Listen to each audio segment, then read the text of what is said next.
अस्सलाम वालेकुम, welcome to my channel voice over by Aamna Shah. I hope कि आप खुश होंगे। कहानी शुरू करने से पहले आपसे रिक्वेस्ट है कि अगर आपको मेरा कंटेंट पसंद आता है तो प्लीज़ मेरे चैनल को सब्सक्राइब करें। आइए कहानी का आगाज़ करते हैं। रांची सूबे बिहार का एक पहाड़ी इलाका है। दूसरी जंग अज़ीम के दौरान ये शहर और इसके गिरदोनवा के इलाके फ़ौजों का एक वसी कैंप बन गए थे। रांची के देहाती इलाके में हिंदू और मुस्लिम दोनों आबाद थे या फिर जंगली थे। मेरा घराना उन खुशकिस्मत घरानों में से था जहां तालीम की रोशनी आ चुकी थी, पर यहाँ भी पीरों की हुक्मरानी थी। मुसलमान देहातियों की तो ये हालत थी कि वो खुदा की जगह इंसानों को पूजते थे और इन्हें पीर कहते थे। बरसात को मुसलमान भी पीरों की ही करामात समझते थे और बे औलादों को औलाद भी यही पीर दिया करते थे। मैं रांची के एक स्कूल में पढ़ने जाया करता था। वालिद साहब मरहूम भी लिख पढ़ लेते थे और हमारा सारा घराना एक ऐसे पीर का मुरीद था जिसने अपना शजराए नसब हज़रत सुलेमान अलैहिस्सलाम से मिला रखा था। मैं भी तमाम देहातियों की तरह माना करता था कि हमारे पीर साहब के कब्ज़े में जिनों की पूरी फ़ौज है। मुझे वालिद साहब मरहूम सुनाया करते थे कि इनकी मौजूदगी में कई बार पीर साहब ने जिन हाजिर किए हैं, लेकिन वो नज़र नहीं आए। वालिद साहब ने बताया था कि पीर साहब के खुसूसी कमरे में पानी से भरा हुआ टब रखा होता है, जिसमें से निहायत मीठी सुरताल पर बांसुरी और सितार बजती सुनाई देती है और उसके साथ घुंघरुओं की झनकार भी सुनाई देती रहती है। ये धुन इस कदर धीमी और मीठी थी जैसे जादू जगा रही हो। मैंने कभी ऐसी धुन नहीं सुनी थी। फिर यूं महसूस होने लगा जैसे मौसीकी की लहरें कमरे में फैल रही हों। मेरे रोंगटे खड़े हो गए और मैं वालिद साहब के साथ लग गया। साफ पता चल रहा था कि कमरे की फिजा में जिन और परियां मौजूद हैं और इनसे हमें कोई नहीं बचा सकता। मुझ पर तिलिस्म सा तारी हो गया और इस तिलिस्म में मुझे पीर साहब जिनों के शहंशाह नजर आने लगे। बेख्तियार जी चाहा कि इनके पाँव पर एक और सजदा करूं। अचानक पीर साहब की आवाज़ गरजी, अब मेरे साथ बात करो। मौसीकी यकलख्त बंद हो गई। पीर साहब ने अताबी लहजे में कहा कि तुम इस गरीब लड़की को क्यों परेशान करते हो। पानी के टब में से ऐसी आवाज़ आई जो किसी बच्चे की तरह भी थी और औरत की तरह भी। आवाज़ धीमी थी जैसे दूर से आ रही हो। आवाज़ ने कहा, इसने मेरे चूल्हे पर पेशाब कर दिया था, मैं इसके सारे ख़ानदान को तबाह कर दूंगा। तुम मेरे कैदी हो बदबख्त। पीर साहब ने गुस्से से कहा, मैं तुम्हें जिंदा जला दूंगा। पीर साहब ने तकिए के नीचे हाथ फेर कर पानी की तरफ झटका तो पानी में शरारे चमके। इसके साथ ही कराहने की आवाज़ सुनाई दी और ये भी, मेरी आंखें जल गई हैं, मेरी आंखें, ले जाओ इसे। पीर साहब ने हुक्म दिया। इस पर हज़रत सुलेमान अलैहिस्सलाम की लानत नाजिल हो गई। कल इसे हाजिर करो। और कमरे में फिर सुकूत तारी हो गया। मुरीदों में से एक अधेड़ उम्र आदमी उठा और सर पीर साहब के पांव पर रख दिया और रो रो कर कहने लगा, हुजूर मेरी बच्ची को इस जिन से छुड़ाइए, वो मर रही है। पीर साहब ने सर हिलाया और हाथ ऊपर करके कहा, कल रात आयशा को मेरे पास भेज देना, मैंने इसके जिन को कैद कर लिया है। पानी में से आती हुई आवाज़ और पीर साहब के हाथ झटकने से पानी से उठते हुए शरारे मेरे असाब पर सवार हो गए। ये कोई जादू या मुस्मरिज़्म नहीं था। कोई शक ही नहीं था कि पीर साहब के कमरे में जिन आते हैं और इन जिनों पर पीर साहब की हुक्मरानी है। चुनाचे मैं सच्चे दिल से पीर साहब का मुरीद बन गया और हफ्ते में एक बार उनके हुजूर हाजिरी देने लगा। इस अकीदतमंदी का ये असर हुआ कि मेरे दिल में अल्लाह और रसूल सल्लल्लाहु अलैहि वसल्लम का नाम सिर्फ नाम की हद तक रह गया। मैं इस अकीदे का कायल हो गया कि कायनात का इंतज़ाम हमारे पीर साहब के दम कदम से चल रहा है। ये 1914 की बात है जब मैं इनका मुरीद बना था। फिर मैं वालिद साहब की दुकान पर बैठने लगा। अगले साल शहर फौजों से भरने लगा तो दुकान खूब चमकने लगी। दुकान के साथ ही मैंने लकड़ी का एक कुशादा खोखा खड़ा करके चाय की दुकान बना ली, जो फौजियों की वजह से सोने की कान साबित हुई। ये फौजी बर्मा फ्रंट से रांची के इलाके में आराम के लिए भेजे गए थे। इनके पास बेशुमार पैसे होते थे जो वो पागलों की तरह बाजारों में खर्च करते फिरते थे। इन पैसों का बहुत सारा हिस्सा हमारी दुकान में चला आ रहा था, जिसे मैं अपने पीर साहब की करामत समझता था। जंग ख़त्म हो गई। हमने शहर में मकान बना लिया था और इसमें मुंतकिल हो गए थे, जिससे पीर साहब का दरबार 15 मील दूर हो गया था। फिर भी मैं हफ्ते में एक बार उनके यहाँ हाजिरी ज़रूर देता था। अगस्त 1946 का जिक्र है। बरे सग़ीर में सियासी सरगर्मियाँ और मुसलमानों का मुतालबा पाकिस्तान ज़ोर पकड़ गया था। हिंदुओं और मुसलमानों में कशीदगी पैदा होकर बढ़ गई थी। फौजों की रौनक भी कम हो गई थी, जिससे चाय की दुकान ज़रा ठंडी पड़ गई। लेकिन हमने दूसरी दुकान पर तवज्जो मरकूज़ कर दी। पहले मनियारी का सामान था, अब कपड़ा भी रख लिया। इस दुकान के लिए माल खरीदने के लिए वालिद साहब ने मुझे कलकत्ते भेजा।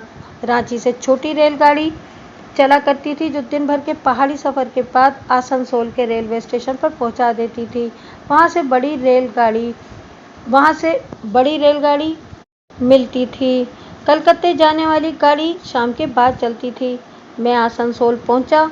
कलकत्ते वाली गाड़ी हावड़ा एक्सप्रेस, जो लाहौर से कलकत्ते तक जाती थी, खचाखच भरी हुई थी। इस कदर रश के पायदान भी खाली नहीं थे। मेरे पास सिर्फ एक बैग था। मैं एक डब्बे के पायदान पर ही बैठ गया। गाड़ी चलने वाली थी जब एक जवां साल आदमी मेरे पास आ रुका।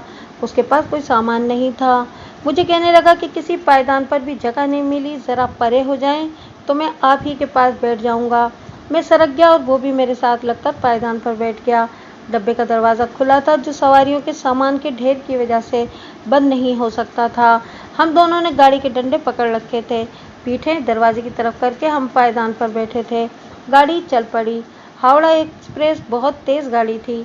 बाज़ औक़ात इतने स्टेशनों से रन थ्रू होती थी कि 4-4 घंटे कहीं रुकती नहीं थी। गाड़ी आसनसोल से निकली तो सावन की फुहार और ठंडी हवा ने हमें परेशान करना शुरू कर दिया। मैंने अपने साथी से पूछा कि वो कहाँ तक जाएगा। अभी तक फैसला नहीं कर सका, उसने जवाब दिया। मैंने हैरतज़दा होकर पूछा कि टिकट कहाँ तक कर लिया है।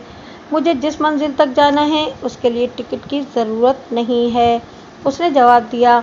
हम गले फाड़ फाड़ कर बातें कर रहे थे, क्योंकि गाड़ी के शोर और हवा के थपेड़ों से अपनी आवाज़ भी मुश्किल से सुनाई देती थी। मेरे हमसफ़र के लबो लहजे में गम और शिकस्त थी। मैं इससे पूछने ही वाला था कि वो घर से भागा हुआ है या कोई और बात है कि उसने मुझसे पूछा, आप पीरों को मानते हैं? मैं एक ऐसे पीर को मानता हूँ जो जिन्नों का बादशाह है, मैंने जवाब दिया। उसने हमारे झोंपड़े को 2 मंजिला पक्का मकान बना दिया है और हमारी काया पलट दी है। वो पीर कहाँ होता है? उसने पूछा।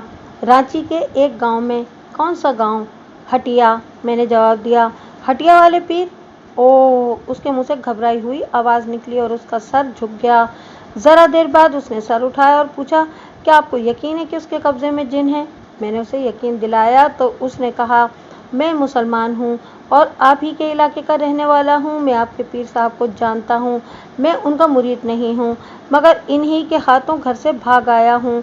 उसने ज़रा सा चुप होकर कहा, मैं शायद ज़िंदा नहीं रहूँगा। मरने से पहले आपको पूरी बात सुनाना चाहता हूँ। अगर मैं कोई गुस्ताखी कर बैठूँ तो माफ़ कर देना, मेरा दिमाग ठिकाने नहीं है। उसने अपनी कहानी सुना डाली, जिसे मैं अपने अल्फाज में मुख्तसरन बयान करता हूँ। यह आदमी पीर साहब के गांव से 2 मील दूर के गांव का रहने वाला था। मैं उसका नाम नहीं लिखना चाहता, क्योंकि अब वो पाकिस्तान में है। अब मैं इस शख्सियत का मुरीद हूँ। अब मैं इसी को पीर मानता हूँ और खुदा और रसूल सल्लल्लाहु अलैहि वसल्लम की इबादत को ही अपना ईमान समझता हूँ। उसने सुनाया कि वो अपनी चचाजाद बहन को चाहता था और ये लड़की भी उसे दिलो जान से पसंद करती थी। दोनों की पाक मोहब्बत रंग लाई और इनकी मंगनी हो गई। लड़की के वालिदैन मंगनी के बाद लड़की को पीर साहब की मुरीदनी बनाने के लिए ले गए। पीर साहब को लड़की पसंद आ गई। उन्होंने उसे अपने ख़ास मुरीदों का एजाज़ बख्शा और अपने दरबार का खुसूसी दुपट्टा लड़की के सर पर डाल दिया। ये दुपट्टा वो किसी लड़की पर डाला करते थे। हमारे इलाके में ऐसी लड़की को किसी आम इंसानों से बुलंद दर्जा हासिल हो जाता था। ये एजाज़ 7-8 लड़कियों को हासिल था, जिनमें से एक से एक खूबसूरत थी। वो बारी बारी या 2-2 कई दिन और रातें पीर साहब के घर में गुजारती थीं। वो हमजोली लड़कियों को तिलिस्माती सी कहानी सुनाया करती थीं, जिन्हें सुनकर देहात की लड़कियों के दिलों में भी ख्वाहिश पैदा हो जाती थी कि इन्हें भी पीर साहब खुसूसी दुपट्टा इनायत फरमाएं। मेरे हमसफ़र ने मुझे सुनाया कि जब पीर साहब ने इसकी मंगेतर को खुसूसी मुरीद बना लिया तो लड़की के वालिदैन ने मंगनी तोड़ दी, क्योंकि वो अपनी बेटी को एक आम आदमी से ब्याह कर पीर साहब की तौहीन नहीं कर सकते थे। यहाँ तो दिलों का सौदा हो चुका था। लड़की इसी दुनिया में जनी पली थी जहाँ पीर साहब की हुक्मरानी थी, लेकिन मोहब्बत का जज्बा इतना शदीद था कि लड़की बागी हो गई। वो मुसलसल 3 दिन और 3 रातें पीर साहब के घर रही।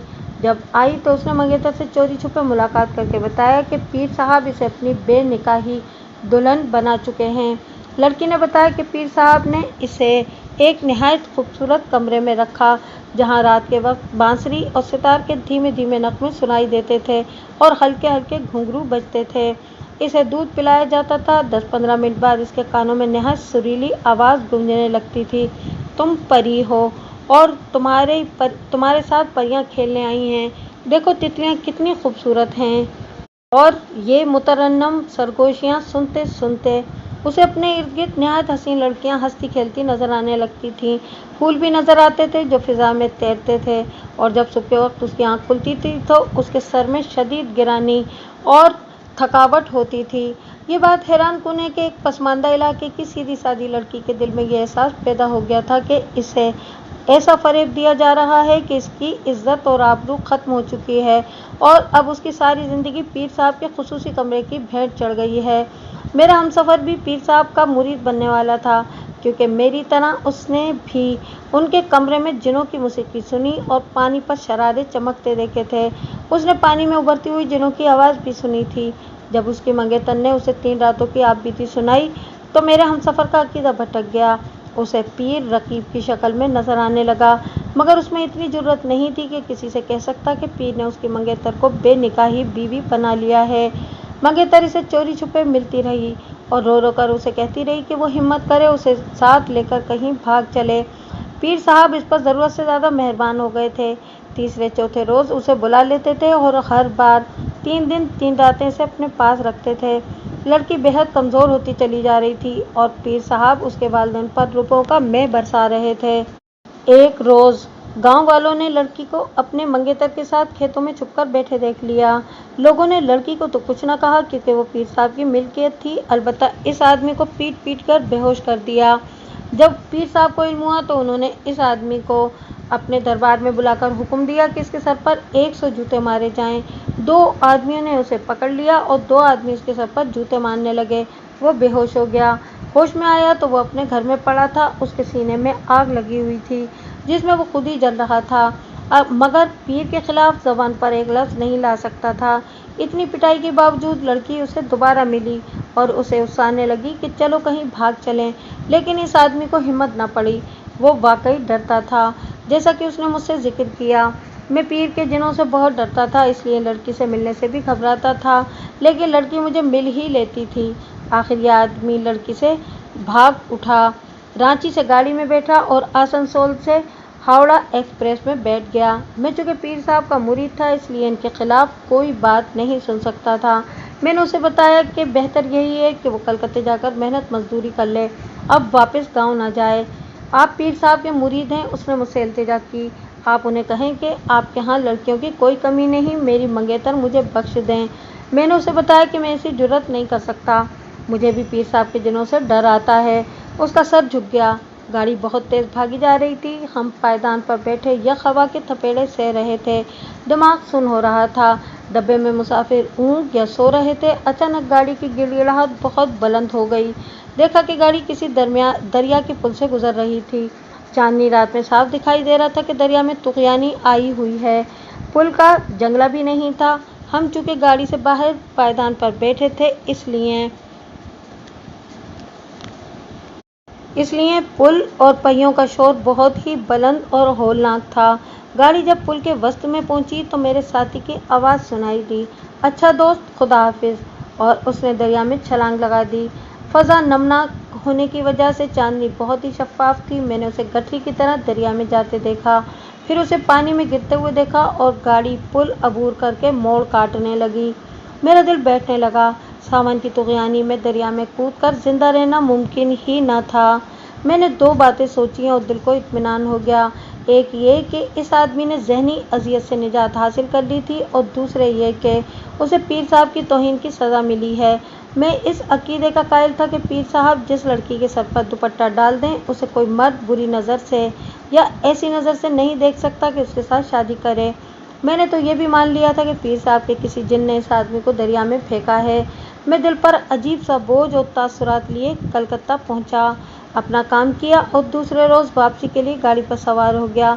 इस दफ़ा गाड़ी दिन के वक्त इस दरिया के पुल पर से गुजरी जिसमें मेरे हमसफ़र ने छलांग लगाकर खुदकुशी की थी। मेरे रोंगटे खड़े हो गए। बड़ा ही हौलनाक सैलाब था। इसमें तो मगरमच्छ भी नहीं तैर सकते होंगे। वो तो कमज़ोर सा इंसान था, इतनी तूफानी मौजों ने उसे पलक झपकते दबोकर मार दिया होगा। मैं रांची पहुंच गया। अपने वालिद साहब के सिवा मैंने किसी को न बताया कि फला गांव के एक आदमी ने दरिया में कूदकर खुदकुशी कर ली है। वजह यह थी कि मुझे ये डर पैदा हो गया था कि कोई ये शक न कर बैठे कि उसे मैंने गाड़ी से धक्का दिया था। बमुश्किल 1 महीना गुजरा होगा कि एक सुबह हमें शहर में ये इत्तला मिली कि रात पीर साहब कत्ल हो गए हैं। मैं अपने वालिद साहब के साथ इनके घर पहुंचा। सैकड़ों मुरीद जमा थे और वो धाड़े मार मार कर रो रहे थे। औरतें बैन कर रही थी, किसी को अंदर नहीं जाने दे रहे थे। खास मुरीदों से पता चला कि पीर साहब की लाश अंदर फर्श पर पड़ी है। जिस्म पर खंजर या चाकू के 3 जख्म हैं, 2 गर्दन के करीब और 1 दिल पर। पता चला कि तीनों जख्म बहुत गहरे हैं। 2 खास मुरीदों ने बड़े वसूख से बताया कि इन्हें जिन्हों ने कत्ल किया है। मेरा ख्याल था कि जिनके कब्जे में हो इसे कोई नुकसान नहीं पहुंचा सकते, लेकिन बूढ़ों ने बताया कि जो शख्स जिनों को हाजिर करने की ताकत रखता है, इसे जिनों से सबसे ज़्यादा खतरा होता है। जिन किसी भी वक्त वार कर सकते हैं। उन्होंने यही हशर हमारे पीर साहब का किया था। तमाम देहाती खौफजदा हो गए। अगर उनके पीर साहब का यह हशर हो सकता है तो अल्लाह जाने जिन उन पर क्या क़यामत तोड़ेंगे। हम वहाँ खड़े ही थे कि पुलिस आ गई। पुलिस को हिंदुओं ने इतला दी थी कि मुसलमानों का पीर कत्ल हो गया है। पाकिस्तान में आकर देखा कि यहाँ हर रोज़ कत्ल होते हैं। यहाँ के देहात में कत्ल की वारदात को कोई अहमियत नहीं दी जाती। लोग एक दूसरे को कत्ल करके बड़े जोश व खरोश से मुकदमे लड़ते हैं, मगर हमारे इलाके में लोगों ने कत्ल का सिर्फ नाम सुन रखा था। कत्ल की वारदात कभी नहीं हुई थी। पुलिस के लिए ये मसला बहुत ही संगीन था। पुलिस पार्टी के साथ जो कांस्टेबल, 2 थानेदार और 1 अंग्रेज पुलिस अफसर था, जिसे लोग कहते थे कि पुलिस कप्तान है। बाद में इल्म हुआ कि वो सुपरिटेंडेंट है। रांची में मुस्तकिल तौर पर अंग्रेजी पुलिस अफसर नहीं हुआ करता था, वो दौरे पर आया हुआ था। ये पुलिस पार्टी पीर साहब के घर के अंदर चली गई। बहुत देर बाद लाश को चारपाई पर डालकर बाहर लाए। 3 चारपाइयाँ बाहर बिछा दी गईं। एक चारपाई पर अंग्रेज बैठ गया और ख़ास मुरीदों के बयान लिए जाने लगे। अंग्रेज अफसर उर्दू बहुत अच्छी बोलता था। उसने पूछा, रात पीर के कमरे में कौन कौन था? एक मुरीद ने ज़रा हकलाकर कहा कि साहब बहादुर, पीर साहब अकेले सोया करते थे। उसकी हकलाहट इतनी नुमायाँ थी कि अंग्रेज ने उससे कहा कि मेरे करीब आओ। वो खौफजदगी के आलम में अंग्रेज के सामने गया। अंग्रेज ने कहा कि बैठ जाओ। वो ज़मीन पर बैठ गया। अंग्रेज ने उसकी आंखों में आंखें डाल दी और चुपचाप उसे देखता रहा। मैं करीब ही खड़ा था। मुरीद के चेहरे का रंग बदलने लगा। अंग्रेज उसे देखता रहा और निहायत धीमी आवाज़ में कहा, वो अकेला नहीं था, उसे तुमने कत्ल किया है, तुम फांसी चढ़ोगे।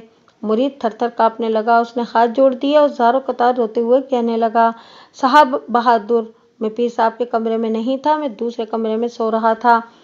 कमरे में कौन था? अंग्रेज ने बदस्तूर उसकी आंखों में आंखें डाल रखी थीं। करीब एक कांस्टेबल हाथ में हथकड़ी थामे खड़ा था।